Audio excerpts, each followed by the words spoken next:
Marco Partata, ora ufficiale, sei il nuovo team manager del Vittorio Veneto. Sì, devo ringraziare la società che mi ha dato l'opportunità di venire qui in ritiro con loro, di conoscere la squadra, anche se qualche elemento comunque lo conoscevo già,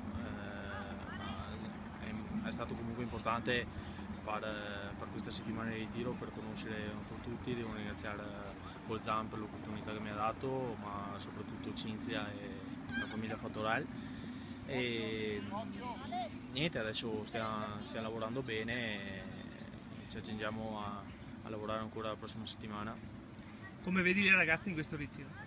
Stanno lavorando bene, sono ragazze che apprendono, che stanno lavorando duramente con lo staff tecnico e con Alessandro Bolzan. Sono ovviamente appesantite dal lavoro, ma la prima amichevole ha già dato qualche segnale, la seconda anche, per cui stanno lavorando bene. L'importante è che comunque nella loro testa ci sia già la mentalità che quest'anno sarà dura, sarà da battagliare, ma le vedo concentrate e consapevoli che sarà un anno bello, ma che dovranno lottare. Cinzia Biz, responsabile del settore giovanile, quest'anno 5 squadre, traguardo importante. Certamente, intanto buongiorno a tutti, un traguardo estremamente importante per un settore giovanile del calcio femminile.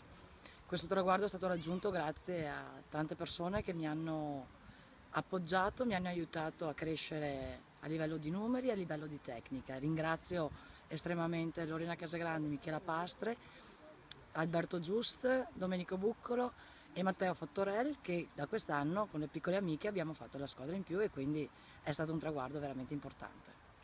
Ogni anno una squadra, il prossimo obiettivo quale sarà?